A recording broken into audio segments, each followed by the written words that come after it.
నేపాల్లో మృతుల సంఖ్య అంతకంతకు పెరుగుతోంది. ఇప్పటివరకు 162 మంది చనిపోయారు. మరో 400 మందికి పైగా గల్లంతయ్యారు. గల్లంతైన వారిలో 142 మంది ఇండియన్స్ ఉన్నారు. వీరిలో ఎక్కువ మంది కైలాస మానస సరోవర్ యాత్రికులు ఉన్నట్లు గుర్తించారు.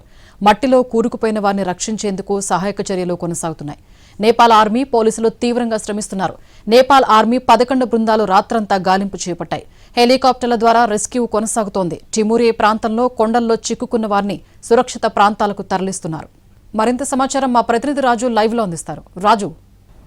స్వప్న, నిన్న నేపాల్లో సంభవించినటువంటి ఆకస్మిక వరదలతో నేపాల్ మొత్తం కూడా అతలాకుతలం అయిపోయినటువంటి పరిస్థితి కనిపిస్తుంది. ముఖ్యంగా నదీ పరివాహిక ప్రాంతాల్లో పరిస్థితి మాత్రం అత్యంత దారుణంగా తయారైందని చెప్పుకోవచ్చు. నిన్న ఏ విధంగానైతే 9 నుంచి 10 మీటర్ల ఎత్తులో భారీగా వచ్చినటువంటి వరదకు నదులే కాదు, నదుల చుట్టూ ఉన్నటువంటి గ్రామాలు, ఆ ప్రాంతంలో ఉన్నటువంటి పర్యాటకులు సైతం కకలా వికలం అయిపోయినటువంటి పరిస్థితి కనిపిస్తుంది. దాంతో రెస్క్యూ ఆపరేషన్స్ను మరింత ముమ్మరం చేశారు.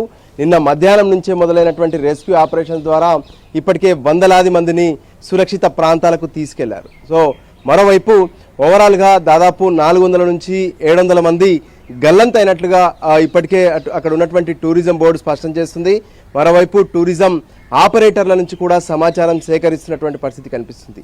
ఎందుకంటే కాఠ్మండు నుండి టిబెట్ మార్గంలో వెళ్ళేటటువంటి కైలాస్ మానవ సరోవర్ యాత్ర ఏదైతే ఉందో, ఈ యాత్ర కోసం వెళ్ళినటువంటి వాళ్ళే ఇక్కడ ఎక్కువగా చిక్కుకున్నటువంటి పరిస్థితి కనిపిస్తుంది. ఎందుకంటే టిబెట్ ప్రాంతంలో ఉన్నటువంటి ఏదైతే కొండ చర్యలు విరిగిపడడం, సో అదంతా కూడా పెద్ద ఎత్తున వరద, దాంతోపాటు అందులో మట్టి, ఇతర రాళ్లు కూడా కొట్టుకు వచ్చినటువంటి పరిస్థితి ఉంది. సో భారీగా వచ్చినటువంటి ఆ వరద దాటికి రసువా జిల్లాతో పాటు ఇతర జిల్లాల్లో కూడా తీవ్రత మరింత ఎక్కువగా ఉంది. ఇప్పటికే చూస్తూనే ఉన్నాము విజువల్స్లో ఏ విధంగానైతే వరద మొత్తం కూడా వెళ్ళిపోయినప్పటికీ ప్రస్తుతం బురద మాత్రం పెద్ద ఎత్తున మిగిలిపోయినటువంటి పరిస్థితి ఉంది. అందులో చాలామంది చిక్కుకుపోయినట్లుగా కూడా ఇప్పటికే స్థానికులు చెప్తున్నారు. వాళ్ళ కోసం ఆచూకీ కోసం పూర్తి స్థాయిలో హెలికాప్టర్ల ద్వారా, మరోవైపు ఏ విధంగానైతే అక్కడ ఉన్నటువంటి డ్రోన్ వ్యవస్థను కూడా పూర్తి స్థాయిలో ఉపయోగించుకుంటున్నారు. ఎక్కడెక్కడ ఎవరెవరు చిక్కుకున్నారు, వాళ్ళను గుర్తించడం ఎలా అనే దాని మీద ప్రస్తుతం నేపాల్ ప్రభుత్వం పూర్తి స్థాయిలో ఫోకస్ పెట్టినటువంటి పరిస్థితి కనిపిస్తుంది.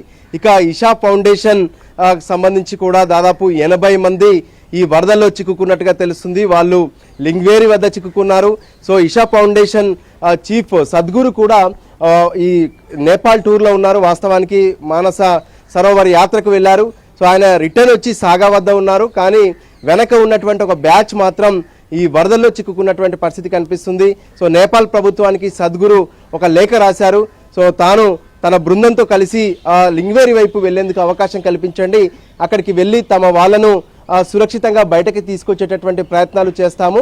ప్రస్తుతం జరుగుతున్నటువంటి సహాయక చర్యలు ఏవైతే ఉన్నాయో, సహాయక చర్యలకు ఎటువంటి అడ్డుకాము అనే విషయాన్ని కూడా స్పష్టం చేసినటువంటి పరిస్థితి ఉంది.